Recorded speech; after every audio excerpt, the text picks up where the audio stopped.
So guys sentence improvement video number 4। Sentence number हम लोग शुरू करेंगे आज 166 से, क्योंकि 165 तक इससे पहले की वीडियो में मैं आपको सोल्व करवा चुका था। सो गाइज थोड़ा सा ध्यान से, क्योंकि थोड़ा सा इंपॉर्टेंट सेंटेंसेस हैं आपके। ये कह रहा है कि you can borrow my laptop as long as you promise not to misuse it. Sentence में उसने इस्तेमाल किया एज लॉन्ग एज का, जो कि एक अफर्मेटिव भाव के साथ लगता है। सेंटेंस आपका नेगेटिव भाव पे चल रहा है, तो अच्छा होगा क्या इस्तेमाल करें आप लोग सो लॉन्ग एज का, क्योंकि सेंटेंस नेगेटिव भाव पे चल रहा है। तो गैस सेंटेंस में आपका आंसर हो जाएगा सो लॉन्ग एज। तो इसका आंसर आपका हो जाएगा थर्ड करेक्ट, क्योंकि फर्स्ट ऑप्शन में इसका ऑप्शन नहीं बैठ रहा है। ठीक, नेक्स्ट देखिएगा क्या कह रहा है। On receiving his appointment letter, अपना अपॉइंटमेंट लेटर प्राप्त करने के बाद में Ravi treated us with a sumptuous meal. तो रवि ने हमें ट्रीट किया वो शानदार भोजन। तो क्या यहाँ पर ट्रीट का मतलब बिहेव से नहीं है, ट्रीट का मतलब यहाँ पर पार्टी देने से है। तो जब आप किसी को पार्टी देने की बात करें तो यहाँ पर ट्रीट और इनवाइट के साथ में हम लोग टू का इस्तेमाल क्या करते हैं।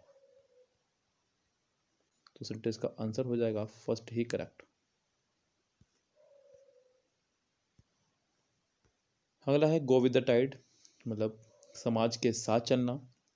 गो with the tide, he proved himself unique for he refuse to go with the tide. उसने अपने आप को यूनिक प्रूव करा क्योंकि उसने समाज के साथ चलने से इनकार कर दिया। तो सेंटेंस करेक्ट है, क्योंकि आप इसका अगर इस्तेमाल कर सकते हो तो एक इडियम और बनता है गो अगेंस्ट द टाइड, मतलब समाज के साथ ना चलना। The building you are talking about, जिस बिल्डिंग के बारे में आप बात कर रहे हैं, is not existing. Is not existing नहीं, डज नॉट एग्जिस्ट, अभी फिलहाल वो एग्जिस्ट नहीं करती है, यानी कि फिलहाल वो नहीं है बिल्डिंग। तो यहाँ पे सेंटेंस का आंसर होगा second correct. His lecture was banned because of the band. उसके लेक्चर को जो बैन कर दिया गया, मतलब निषेध कर दिया गया है, बिल्कुल प्रोहिबिट कर देना गवर्नमेंट की तरफ से ही। तो ऐसा तो नहीं कहा है यहाँ पे, उसके लेक्चर को जो है फिलहाल कुछ समय के लिए स्थगित कर दिया गया है, रद्द कर दिया गया है। तो कॉल्ड ऑफ, यानी कि पहला ऑप्शन होगा करेक्ट। सम पीपल गांडर मतलब संग्रह करना। गांडर मतलब बच्चों इकट्ठा करना या संग्रह करना न्यू एक्सपीरियंसेस, तो बिल्कुल ठीक है, नए नए अनुभव आफ्टर रिटायरमेंट। तो सेंटेंस ठीक है, सेंटेंस में कोई मिस्टेक नहीं है, correct. The deaf man ask me to speak up, बहरे व्यक्ति ने मुझसे कहा कि थोड़ा जोर से बोलिए। बिल्कुल ठीक है बच्चों, बहरा व्यक्ति यही कहेगा जोर से बोलने के लिए ही, ये भी आपका हुआ no improvement. The workers were bent at getting their dues. तो वर्कर्स जो हैं बेंट एट देयर, तो बस बेंट मतलब किसी चीज़ को पाने के लिए, बेंट एट नहीं, बेंट ऑन या अपॉन, दृढ़ होना। तो गाइस यहाँ पे आंसर हो जाएगा आपका सेकंड करेक्ट। जतिन्स केस अगेंस्ट जगत वॉज ट्राइबल। तो जतिन का जो केस है जगत के खिलाफ वॉज ट्राइबल। ट्राइबल मतलब तुच्छ या फिर मामूली, लेकिन यहाँ पे कहना चाह रहा है प्रभावहीन या महत्वहीन। तो अच्छा होगा इसका इनसिग्निफिकेंट आप आंसर इस्तेमाल करें। तो गाइस यहाँ पे इसका आंसर हो जाएगा first correct. We have been retracing over step at the log cabin 10 minutes ago. Sentence में आपका आ गया है अगो, मैंने आपको बताया जब भी सेंटेंस में आपका अगो, यस्टरडे, लास्ट, प्रीवियस, इस तरह शब्दों का इस्तेमाल किया जाए तो समझो सेंटेंस में आपको सेकंड फॉर्म के साथ बनाना है। लेकिन यहाँ पे हमारी सेकंड फॉर्म पहले ऑप्शन में नहीं है, दूसरे में हैव टू हो गया है, दिया हुआ भी गलत है। इसका मतलब मजबूरी है आपको थर्ड ही आंसर लगाना होगा।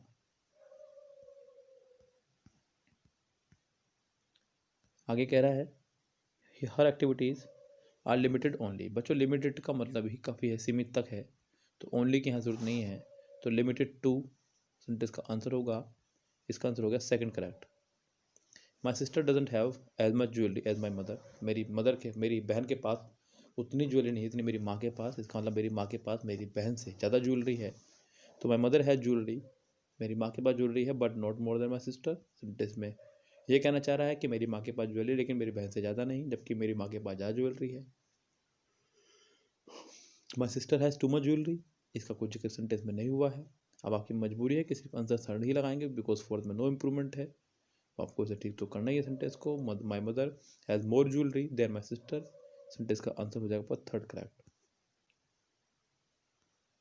आई hope you will be able to steer ahead of the anti social element, sentence में कहना चाह रहा है कि I hope you will be able to steer ahead, steer ahead मतलब आगे की चीज़ में, जबकि यहाँ पर कहना चाह रहा है दूर रहना सोशल एलिमेंट से, एंटी सोशल एलिमेंट से, तो स्टीयर क्लियर ऑफ, ये कीडियम आपका स्टीयर क्लियर ऑफ, दूर रहना, तो सेंटेंस का आंसर हो जाएगा फर्स्ट ही correct. Mukesh shakes of hand was exchange, sentence में वॉज की वजह से चल रहा है पता कि सेंटेंस पास्ट में चल रहा है, जबकि यहाँ पर उसने एस या एस का इस्तेमाल किया, तो ये वर्ब की फर्स्ट फॉर्म में एस या एस का इस्तेमाल हुआ है इसका वाला प्रेजेंट में, तो आपका शेक्स की जगह शुक होना चाहिए था, तो सेंटेंस का आंसर हो जाएगा थर्ड करेक्ट, क्योंकि बाकी सब में भी शेक्स का ही इस्तेमाल किया उसने। The incident made a deep impression on me, तो बच्चों डीप का मतलब होता है एक तरह से नेगेटिव सेंस के साथ में, यस, तो ये ज़्यादा बेहतर नहीं रहेगा, तो प्रोफाउंड मुझे लगता है कि इसका आंसर करेक्ट हो सकता है। ही, आई, शी एंड दे, सेंटेंस में जब दो या दो से अधिक प्रोनाउन एक साथ लग रहे हों तो उनका सीक्वेंस रहता है 2 3 1, सही काम के लिए, गलत काम के लिए सॉरी 2 3 1, माफी चाहूँगा बच्चों, 2 3 1 मतलब सही काम के लिए, और 1 2 3 गलत काम के लिए। तो गैस यहाँ पे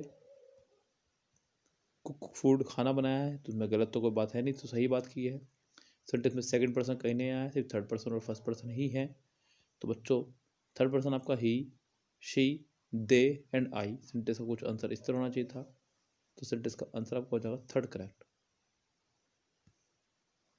sentence number 182, the newspaper report of the killing verified with the police findings, तो वेरीफाइड नहीं, कोरोबोरेटेड, समर्थन करना, न्यूज़पेपर में जो रिपोर्ट छपी है किलिंग की उसने समर्थन किया है पुलिस की फाइंडिंग्स का, तो गैस इसका आंसर होगा second correct.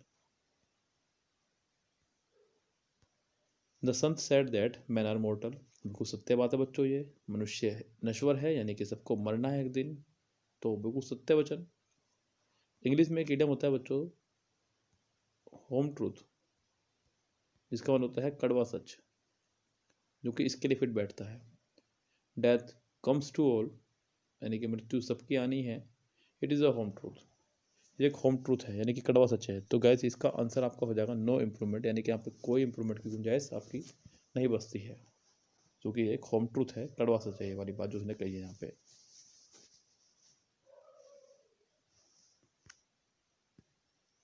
There is no alternate, alternate का मतलब होता है गैस किसी चीज़ के बदले कोई और ऑप्शंस आपको मिल जाना, यानी कि दूसरा ऑप्शन मिल जाना उसके बदले, जबकि यहाँ पे कोई चॉइस नहीं है ये कहना चाह रहा है, क्योंकि there is no choice offered to us, तो इसका आंसर आपका होगा थर्ड करेक्ट। अगला सेंटेंस यहाँ देखते पता चल रहा है, कह रहा है कि ईच में कंट्रीब्यूट व्हाट दे कैन, तो ईच के साथ में आप लोग दे का इस्तेमाल नहीं कर सकते, क्योंकि मैंने आपको बताया कई बार each, every, either, neither, none, any one, anybody, nobody, इन सब के साथ में हमेशा सिंगुलर नाउन का इस्तेमाल करते हैं या सिंगुलर प्रोनाउन का, तो दे आपका बच्चों सिंगुलर नहीं प्लूरल प्रोनाउन है, इसलिए आप दे का इस्तेमाल यहाँ नहीं कर सकते हैं, तो ईच में कंट्रीब्यूट व्हाट ही कैन, तो इसका आंसर आपको हो जाएगा पहला ही correct. There is no escape in the container, तो कह रहा है कि कंटेनर में जगह नहीं है पानी के भाग निकलने की, तो बच्चों एस्केप का मतलब होता है भाग जाना कहीं से छूट करके, जबकि पानी को लेकर नहीं है, पानी खुद बह जाएगा, तो outlet, there is no outlet in the container for the water to flow, तो पानी के बहने के लिए कंटेनर में कोई आउटलेट नहीं है। He bow down at the altar, ये एल्टर बच्चों आपका दो तरह की स्पेलिंग इसकी होती हैं, एक तो ये वाला एल्टर और एक ये वाला एल्टर, ये आपका पूजा स्थल के लिए लगता है जिसमें बैठ कर आप पूजा करें, और ये एक्सचेंज के लिए।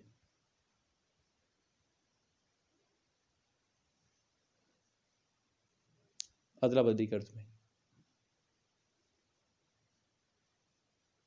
तो गैस अल्टर मतलब पूजा स्थल, या तो उसके साथ में ओन या अपॉन, या फिर देखते हैं next to the altar, no improvement, before the altar, उसके सामने। तो गाइस यहाँ पे बिफोर द अल्टर ही होगा आपका correct. They were being commanded to wait till the signal was given. तो गैस बीइंग कमांडेड की आवश्यकता है नहीं है, ओनली कमांडेड से ही आपका काम चल जाएगा। They were commanded second form, not being plus third form. So sentence का आंसर आपका हो जाएगा second correct. While crossing the highway, highway cross करते समय a 5-year-old child was knocked out, नहीं नॉक डाउन।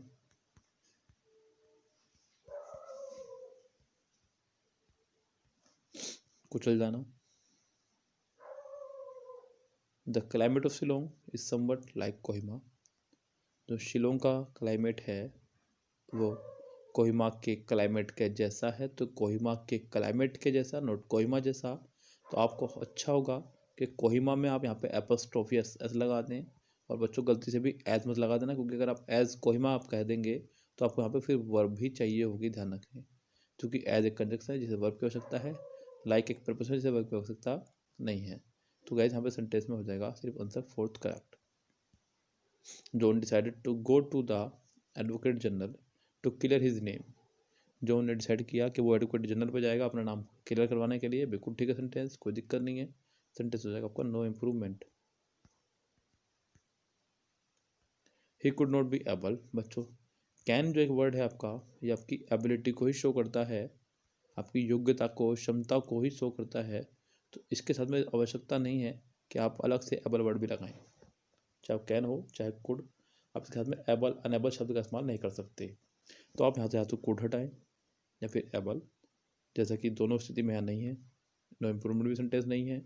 इसका मतलब आपकी मजबूरी है कि आप सेंटेंस को वॉज नॉट एबल के साथ बनाएं और फिलहाल अपना आंसर निकालें।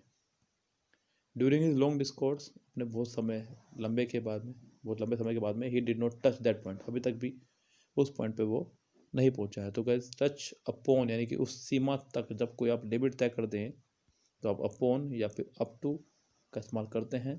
तो गैस यहाँ पे सेंटेंस का आंसर हो जाएगा फर्स्ट ही करेक्ट। ये तो साफ दिख रहा है बच्चों, डब्लू फैमिली अगर सेंटेंस के बीच में हो तो उसके बाद वर्ब तभी आ सकती है जब वो रिलेटिव प्रोनाउन की तरह काम कर रही हो, अन्यथा हेल्पिंग वर्ब उसके बाद नहीं आएगी, क्योंकि ये इंट्रोगेटिव स्ट्रक्चर शो करता है। और डब्लू फैमिली के बाद इंट्रोगेटिव स्ट्रक्चर आपका सेंटेंस के बीच में भी नहीं आएगा, पहली बात तो यही है। और आखिर में क्वेश्चन मार्क्स भी नहीं है। So why he did not eat, जो कि आंसर हो जाएगा second correct. He who will bid the highest will get the product. शायद आपको पता है कि एक ही सेंटेंस में दो मॉडल वर्ब आपकी नहीं आ सकती हैं। अब दूसरी वाली आप चाह करके भी नहीं हटा सकते हैं, आपके पास मजबूरी है कि आपको इसी हटाना होगा। He who bits the highest, sentence का आंसर होगा आपका फर्स्ट करेक्ट। नेक्स्ट देखिएगा, कह रहा है कि he parts his hair in the centre, he parts his hair in the middle, he parts his hair in the middle. तो guys sentence में सेंटर नहीं मिडिल का इस्तेमाल होगा, तो इसका आंसर हो जाएगा आपका third correct. John had told me, direct indirect में सैड और सैड टू को हम लोग टोल्ड में बदलते हैं, हैड टोल्ड में नहीं। तो सेंटेंस का आंसर आपका हो जाएगा ही। जॉन वैसे तो आगे सेंटेंस प्रेजेंट में चल रहा है, तो टोल्ड भी नहीं लगाएंगे यहाँ पे, आप लगाएंगे टेल्स, क्योंकि अगर सेंटेंस प्रेजेंट में चल रहा है तो पूरा प्रेजेंट में ही चलना चाहिए था, टोल्ड की आवश्यकता यहाँ नहीं थी। सेंटेंस का आंसर आपका हो जाएगा second correct. They left the hotel by car where they had been staying. तो जहाँ वो रुके हुए थे उस होटल को उन्होंने छोड़ा कार से। तो they left the hotel where they had been staying by car. Sentence का आंसर आपका हो जाएगा फर्स्ट ही correct. Will you land me a few rupees, कुछ इस तरह होना चाहिए था, क्योंकि मैं आपको ये बात पहले बता चुका हूँ, जब भी किसी सेंटेंस में आपका फ्यू सुनते रहेगा जो ध्यान से, हर बार लिखने की आवश्यकता नहीं है। ये बात कई बार आपको बता चुका हूँ, कॉमन एरर में मैंने कई बार बताई ये बात आपको। Will you land me a few, क्या होगा सेंटेंस का आंसर?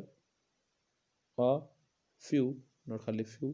तो सेंटेंस में आपका ऑप्शन हो जाएगा third correct.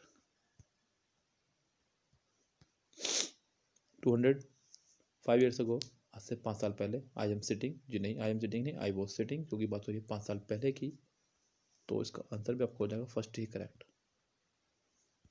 He could not look anything in the dark room. बच्चों लुक का इस्तेमाल होता है, करते हैं तब जब आपसे कहा जाए देखने के लिए, जबकि यहाँ पे सेंटेंस में वो नहीं देख पाया अंधेरे वाले कमरे में जाकर के, तो सी का इस्तेमाल करेंगे आप लोग, सेंटेंस का आंसर हो जाएगा second correct.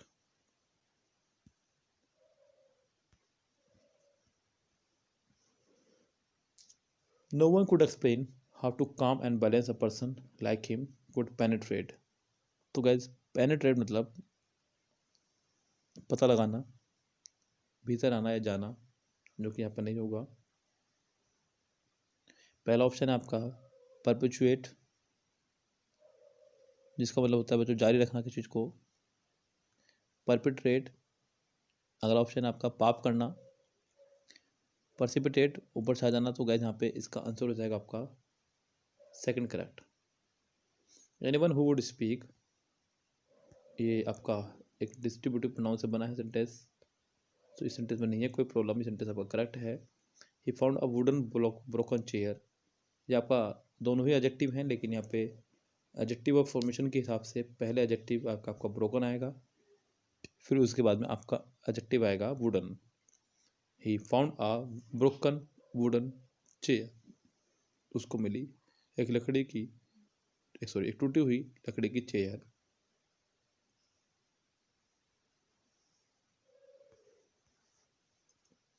I can't allow to make jokes in the class, joke बनाना, बनाना नहीं सुनाना, तो इसका आंसर आपका हो जाएगा second correct. Shut the window, it is fairly cold, window बंद कर दीजिए, बाहर अत्यधिक ठंड है। तो गैस फेयरली नहीं, rather cold. Having only a few hours left, she wandered, तो कुछ ही घंटे बचे हैं इसलिए वो वांडर्ड है। तो गैस सेंटेंस में है कंडीशन डाउटफुल, क्योंकि वो वंडर है, आश्चर्यचकित है। तो गैस ऐसी कंडीशन में हम लोग इफ़ या वेदर का इस्तेमाल करते हैं, नॉट एज का। सेंटेंस में यहाँ पे ये गलत है आपका, इसका आंसर हो जाएगा आपका second correct. 208 it became clear that the strangers were heading into a serious disaster। तो स्ट्रेंजर जो है एक सीरियस डिजास्टर की तरफ जा रहे हैं, और की तरफ जाने के लिए हम लोग टू वर्ड्स का इस्तेमाल करते हैं, नॉट इनटू का। तो सेंटेंस का आंसर हो जाएगा आपका second correct. 20 kilometres is not are, तो 20 kilometres is not a long distance, 20 kilometre को लंबी डिस्टेंस नहीं है।